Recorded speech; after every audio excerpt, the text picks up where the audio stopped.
داسې که د دنیا ته راشي د کارل مارکس کم چې د کمونیزم بانی دی هغه د دنیا له یو پیغام ورکو د کمونیزم د نظریاتو او هغه د اشتراکیت یو خبره وکړله چې د هر څه مشترک دی او په دې کې د حکومت څه کار مار نشته او دا ټول د حکومت په قبضه کې دی او د چا څه جایداد میداد نشته او ټول اشتراکیت دی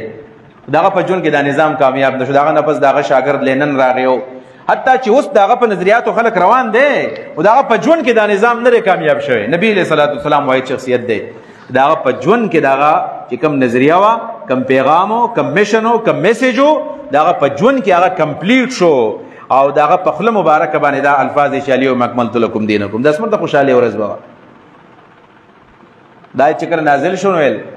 حضرت ابوبکر صدیق رضی الله تعالی عنہ جړل صحابه کرام خوشاله چې دین غالب شو مکمل شو چې وی قتل نو ابوبکر جاړي چا دې تاسو کو چې دا د خوشاله موقع کې امتجاړي سکار دي نشته دا خوشاله موقع د امتجاړي نه ملګری ولي خپه کېته و هغه ورته د غم موقع د خوشاله موقع چیرته دا خو د غم موقع د ول څنګه د غم موقع د دین مکمل نشو ویل دین مکمل شو خدا دویمه خبره وسر تاسو نه پیژنې چې وا اتممت علیکم نعمتي نعمت می د باندې پوره کو او نعمت وجود د نبی علیہ الصلوۃ والسلام دی مطلب دا چې د کم دین د تکمیل او د غلبې د پاره جناب محمد رسول الله راغلیو هغه دین چې کله کامل شونه دا نعمت به الله زمنګ نه وسخلی دې مطلب دا دی او دومره قابل انسان او ځکه ابو سعید خدری فرمایي چې کان ابو بکر اعلمنا ابو بکر په موږ پټول کې پوه انسان ابو بکر صدیق سی او ټیک اتیا ورځې پس یا یو اتیا ورځې پس نبی علیہ الصلوۃ والسلام بیا وفات شو دا د ذوالحجې ورځ ده میاشت او بیا ذوالحجې پس بیا محرم او سفر او دارنګي ربیع الاول د ربیع الاول په میاشت کې نبی علیہ الصلوۃ والسلام بیا وفات شوی دی په دیو جبانه عزتمندو بلکې دا خبره یوازې مسلمانان نه دا غیر مسلمان مني دا ډاکټر مایکل هارت په نوم باندې یو مستشرق دی هغه په دې ټول دنیا په دې شخصیاتو باندې نظر اچولې دی یو کتاب لیکلی دی هغه کتاب دی چې د دنیا سل داسې شخصیات چې هغوی د خلکو په ژوند باندې اثر انداز شوي دي 100 influential person in the history په نوم باندې دا یو کتاب دی او د دې کتاب مقصد دا دی چې سل داسې کسان په ټول دنیا کې کتلې دي دا هغوی په ژوند باندې هغه لیکل کړي دي چې دا کامیاب خلک دی اول نمبر نوم پکې د نبی علیه الصلوۃ والسلام دی عیسائی مسلمان نه دی عیسائی دی مسلمان شوی هم نه دی او د خپل پیغمبر چې حضرت عیسی علیه السلام دی هغه په دریم نمبر باندې لیکلی دی خو نبی علیه السلام د نبی علیه السلام چې کم ژوند دی او د هغه شخصیت دی په اول نمبر باندې په سلو کسانو کې لیکلی دی او د هغې وجه ویلی دی چې دا ځکه دا خبره کومه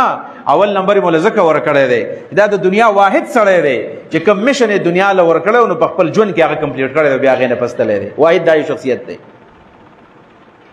دلته بنیادي سوال راځي هغه سوال دا راځي چې آخر نبی علیہ الصلوۃ والسلام د خپل میشن په کمپلیشن کې او د خپل میشن په تکمیل کې داسې څه کارنامه کړې دا څه وجه وه چې نبی علیہ الصلوۃ والسلام په خپل ژوند کې دا خپل دعوت کامیاب دا بنیادي سوال دی په دې باندې خبره کو بیا به خبره ختمو یعنی څه وجوهات کم اسباب په دې به نظر کو په دې به سوچ کو چې نبی علیہ الصلوۃ والسلام کومه طریقه اپلای کړله او کومه طریقې په خلکو باندې ومنله چې د هغې په وجه باندې نبی علیہ الصلوۃ والسلام دا میشن کامیابی طرف ته ورسو نو درې خبرې کېږي درې په دې په شا باندې بعضې مسلمانان پلاسپران هوښیاران علما وایي چې دا ټول کمال دا د تورې دی انتشر الاسلام بالسیف دا په توره باندې خور شوی دی بس دا نبی علیہ السلام توره راغستې وه او جهادونه او جهادونه د دې جهادونو په رڼا کې نبی علیہ الصلوۃ والسلام اسلام په خلکو ومنو ویش غزوات نبی علیہ السلام په خپله باندې کړي دي 27 او 56 نبی علیہ الصلوۃ والسلام لښکرې لیږلي دي نو 27 او 56 چې موږ جمع کړو دې نه جوړېږي 83 جنګونه نبی علیہ الصلوۃ والسلام کړي دي 83 اسلام د رسول الله په توره باندې خور دی اسلام په زور راغلی دی او دا خبره کمزوري ده ولې کمزوري ده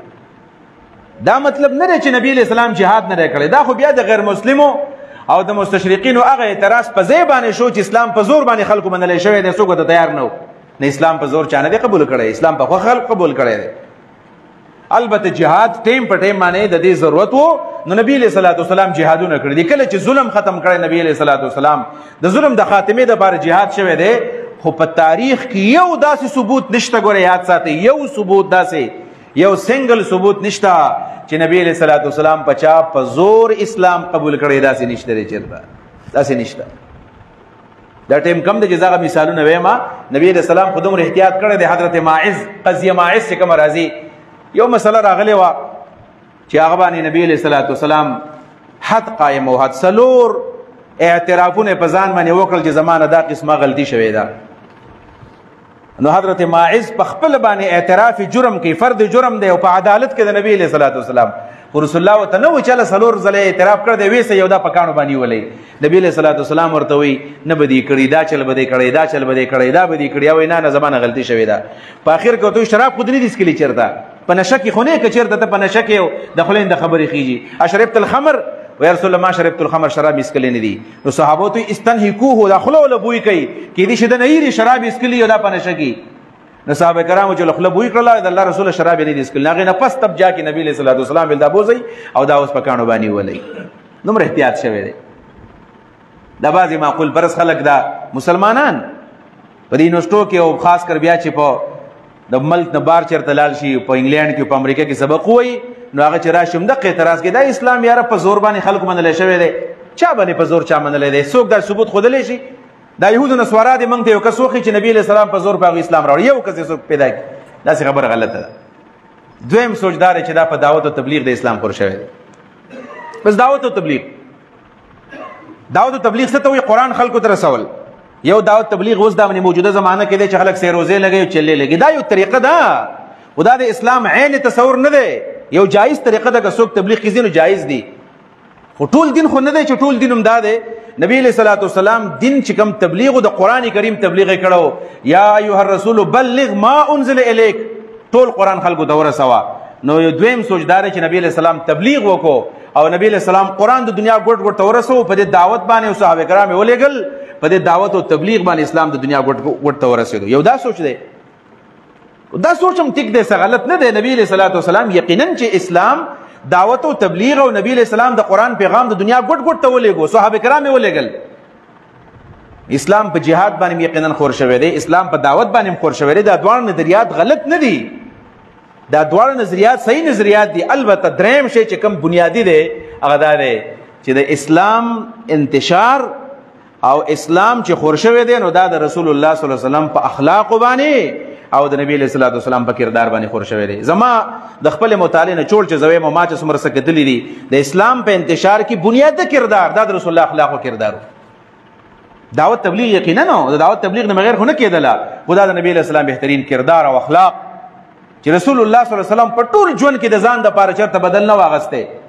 نبی علیہ الصلوۃ والسلام داغه لایف سټایل او داغه د ژوند طریقه دا د عام خلکو نه جدا نه و دا بهترین کردار او بهترین اخلاق د نبی علیہ الصلوۃ والسلام صبر او تحمل ایثار او قربانی دا د نبی علیہ السلام د ژوند نمونه او د نبی علیہ السلام د ژوند خلاصه وا د قوجه وا چې داغه د اخلاق په بنیاد باندې خلک په اسلام کې داخل شول او الله په خپل باندې ویل چې انک لعلی خلق عظیم پیغمبر اخلاق ډېر مزیدار دي او چې اخلاق دي ستا